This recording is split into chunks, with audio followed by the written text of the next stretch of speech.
We've reached day 15 on our Advent calendar, reading the 24 chapters of Luke in the 24 December days leading up to Christmas Day.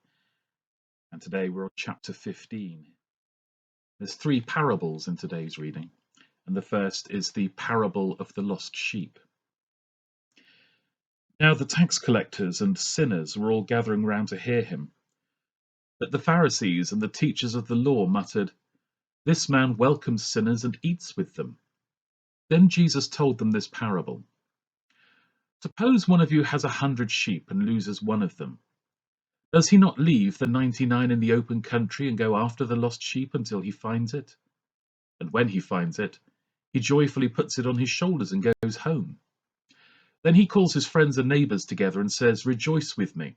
I have found my lost sheep." I tell you that in the same way there will be more rejoicing in heaven over one sinner who repents than over 99 righteous persons who do not need to repent. Suppose a woman has 10 silver coins and loses one.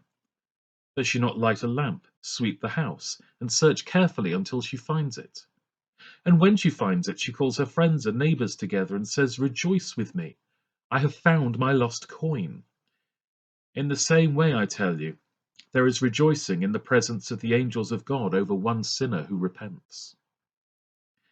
Jesus continued, "There was a man who had 2 sons. The younger one said to his father, 'Give me my share of the estate.' So he divided his property between them. Not long after that, the younger son got together all he had, set off for a distant country, and there squandered his wealth in wild living.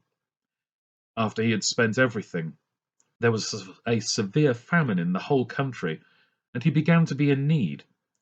So he went and hired himself out to a citizen of that country, who sent him to his field to feed pigs. He longed to fill his stomach with the pods that the pigs were eating, but no one gave him anything.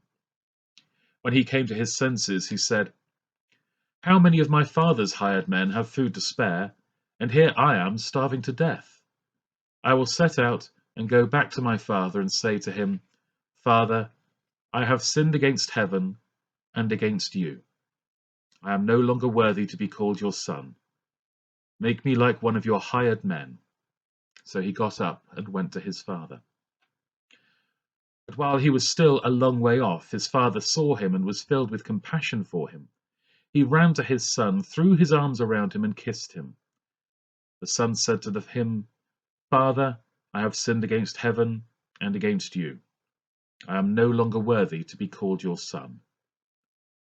But the father said to his servants, 'Quick, bring the best robe and put it on him. Put a ring on his finger and sandals on his feet. Bring the fattened calf and kill it. Let's have a feast and celebrate. For this son of mine was dead and is alive again. He was lost and is found.' So they began to celebrate. Meanwhile, the older son was in the field. When he came near the house, he heard music and dancing. So he called one of the servants and asked him what was going on. 'Your brother has come,' he replied, 'and your father has killed the fattened calf because he has him back safe and sound.' The older brother became angry and refused to go in. So his father went out and pleaded with him. But he answered his father, 'Look, all these years I've been slaving for you and never disobeyed your orders. Yet you never gave me even a young goat so I could celebrate with my friends. But when this son of yours who has squandered your property with prostitutes comes home, you kill the fatted calf for him.' 'My son,' the father said, 'you are always with me, and everything I have is yours. But we had to celebrate and be glad because this brother of yours was dead and is alive again. He was lost and is found.'"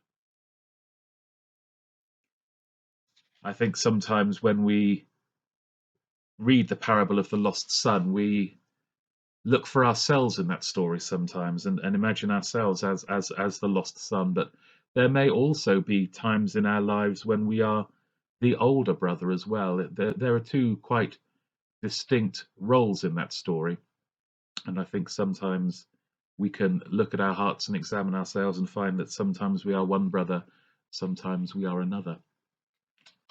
Our reading tomorrow is from Luke chapter 16, and that will be the parable of the shrewd manager.